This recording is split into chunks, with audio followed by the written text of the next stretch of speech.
tempe. Opo koyo ngene rasane wong ora duwe. Cintaku mbok yo sampun lenesu, nesu kabeh iso.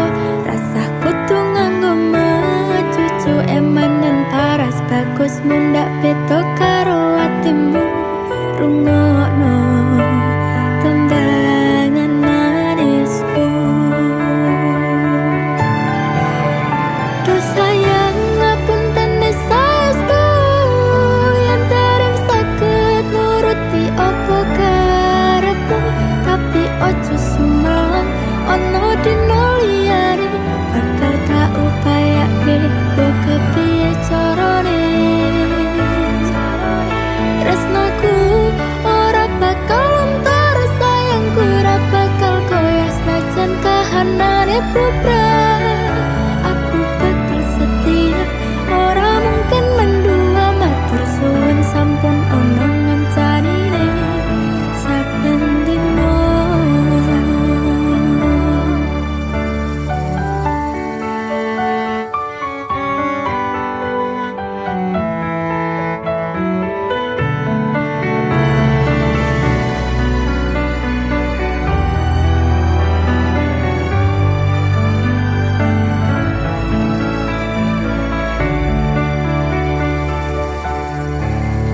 Cintaku mbok yo sampun lenesu, nesu kabeh iso. Rasah kudu nganggo cucu emanen paras bagus mundak beda karo atimu. Rungokno tembangan manisku. Duh sayang ngapunten saestu yen dereng saged nuruti apa karepmu, tapi ojo sumelang ono dino liyane bakal tak upayake mbok kepiye carane. Tresnaku ora bakal lontar, sayangku ora bakal koyo senajan kahanane bubrah. Aku bakal setia, ora mungkin mendua. Matur suwun sampun ono ngancanine saben dino. Duh sayang ngapunten saestu yen dereng saged nuruti apa karepmu, tapi ojo sumelang ono dino liyane bakal tak upayane mbok kepiye carane. Tresnaku ora bakal lontar, sayangku ora bakal koyo senajan kahanane bubrah. Aku bakal setia, ora mungkin mendua. Matur suwun sampun ono ngancanine saben dino. Aku bakal setia, ora mungkin mendua. Matur suwun sampun ono ngancanine saben dino.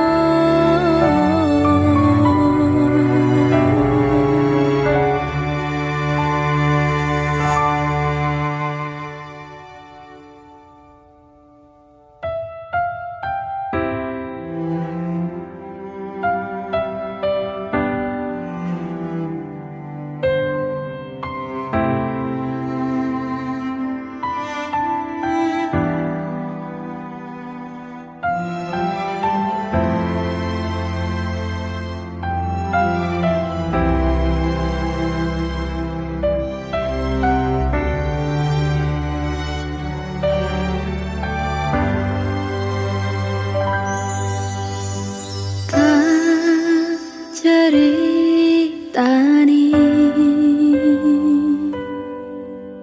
cerita sing paling larani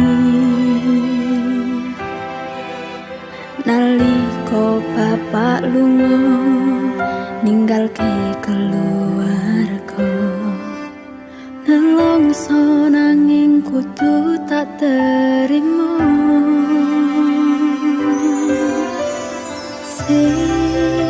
Gawe tambah loro wong tuwa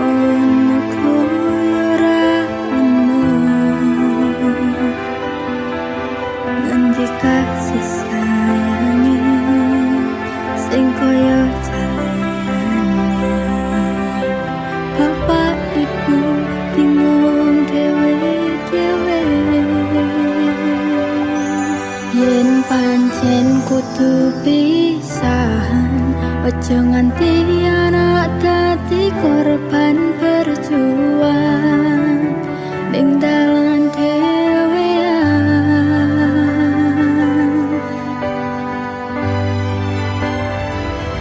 Ora ono sing njaluk dilahirke nang keluarga sing koyo ngene. Tak tompo apa anane kabeh kahanane, yen pancen ngene iki takdire. Kudu iso kuat balungane,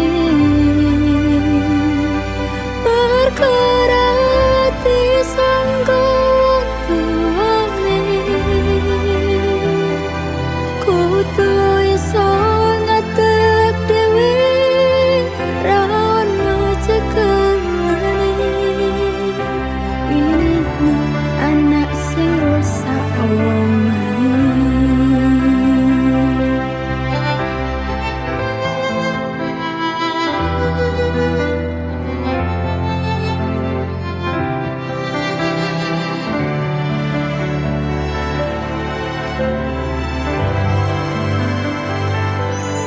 Yen pancen kudu pisahan, ojo nganti anak dadi korban perjuangan ning dalan dhewean.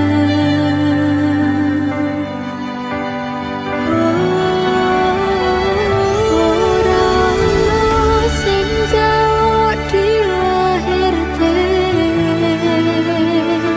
ning keluarga sing koyo ngene.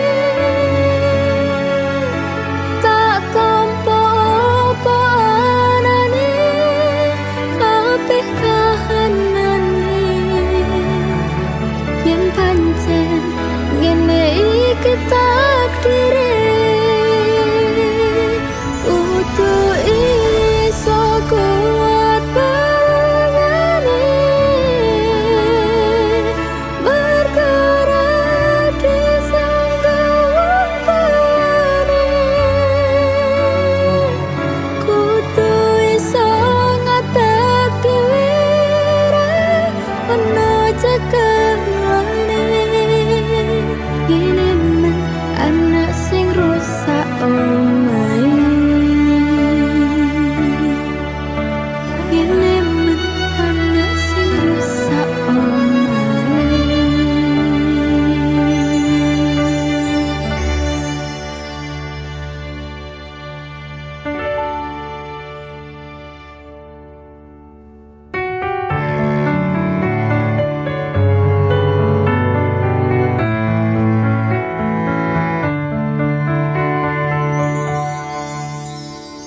Saben dino rasane ra karuan, ngombe kopi legi ning rasane pahit tenan.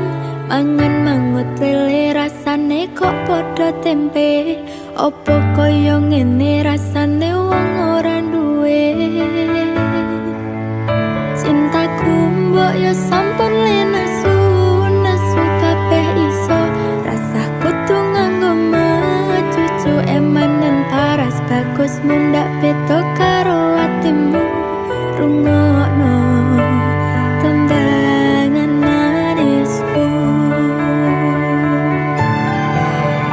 do sayang ngapunten saestu yen dereng saged nuruti apa karepmu. Tapi ojo sumelang ono dino liyane, bakal tak upayake mbok kepiye carane. Tresnaku ora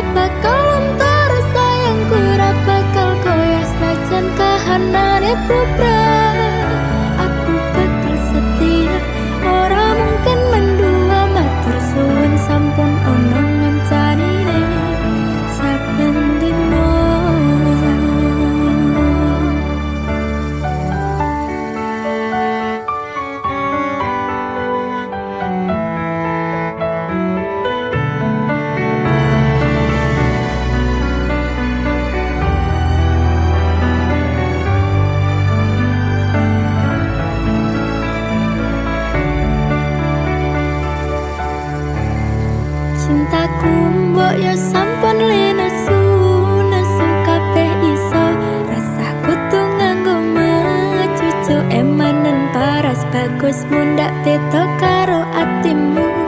Rungokno tembangan manisku,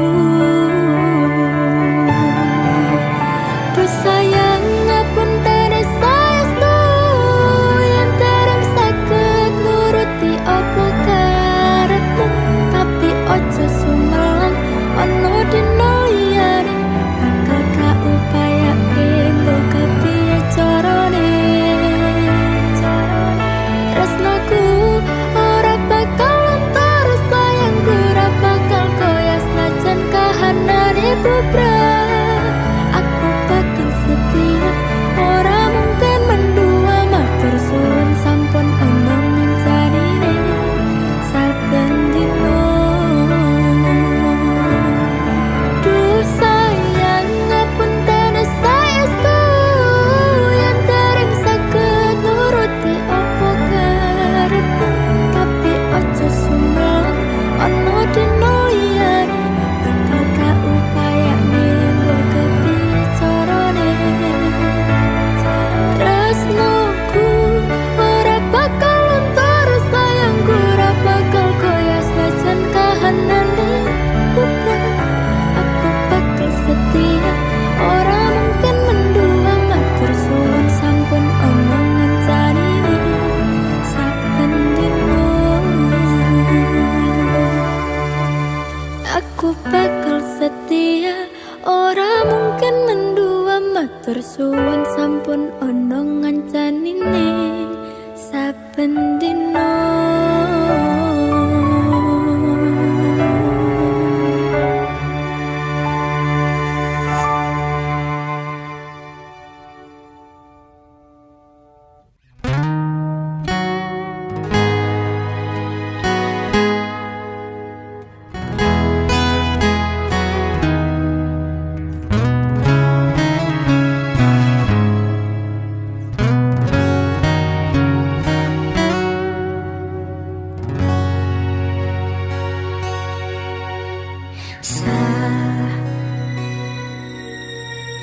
Jam 11 bengi aku mbok tinggalno mbok tolak tanpa sebab sing pasti nglarani aku kadung sayang kadung kadang-kadang lumamu dadi traumaku. Minimum kisah bujangku.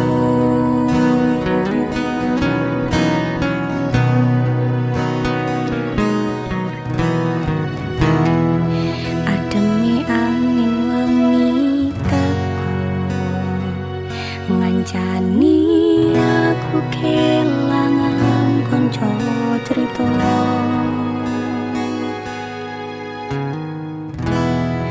Jane namung masalah tresno tapi kok yo loro. Yen akhire wirang ben wirang pisan, yen akhire loro ben loro tenan. Apa wong tulus wis karising ngene selalu ngancani ilang endinge. Tresnoku kaya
koncomu.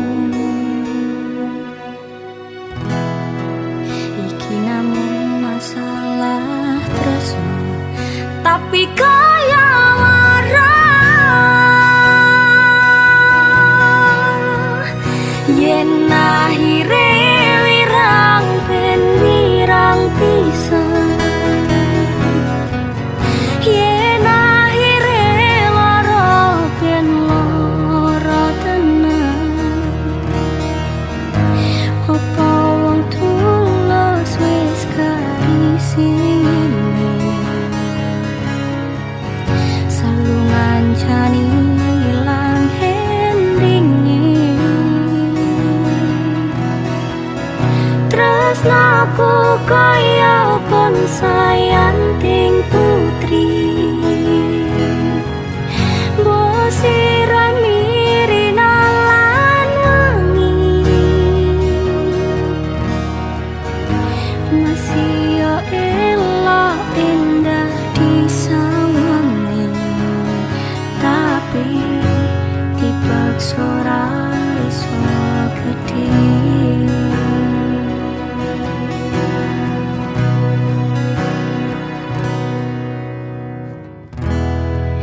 Jane namun masalah tresno, tapi kok yo loro.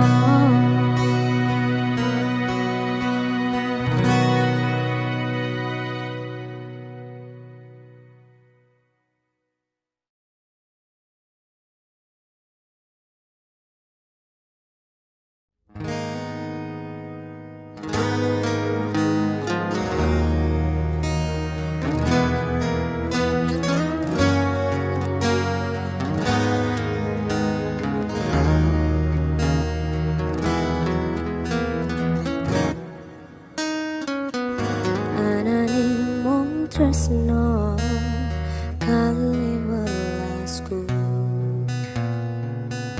anane mung iki sing tak duweni.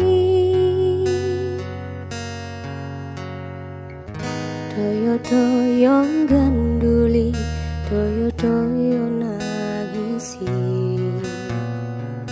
kesandung-sandung aku maksa ne hatimu.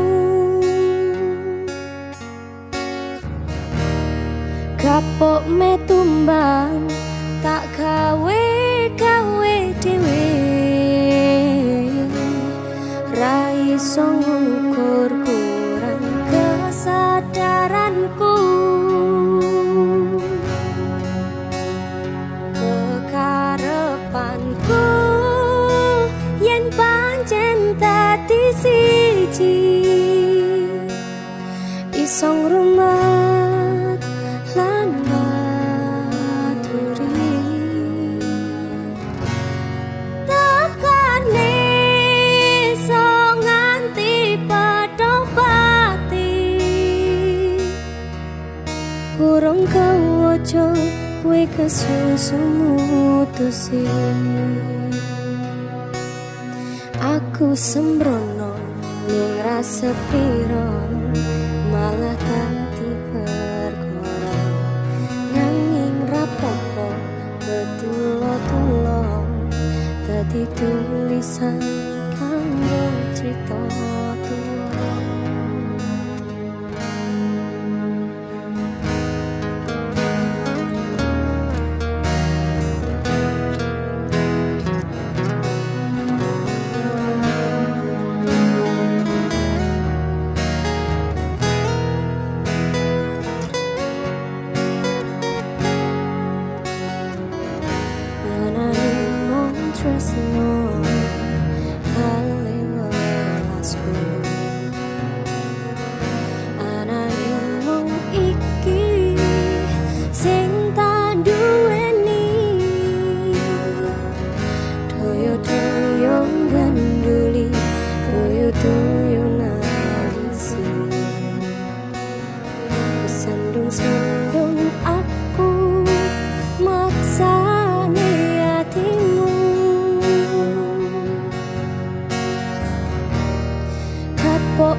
sembrono ora sepiro malah dadi teko nanging rapopo tuwa-tuwa dadi tulisan kanggo cerita tuwa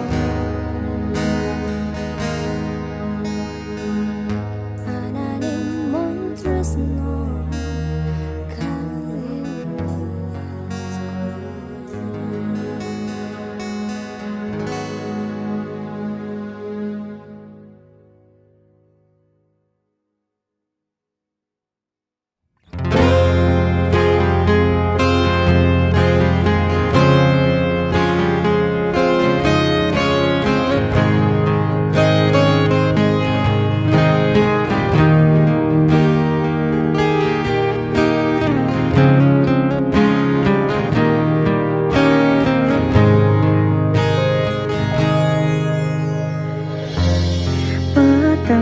rasaning ati kang nandang sengiting liyan hanya wang aku kowe labuh katresnan kang mas wong bagus tak jaluk ojo silih katresnan pancene tresno kuwi akeh pacoba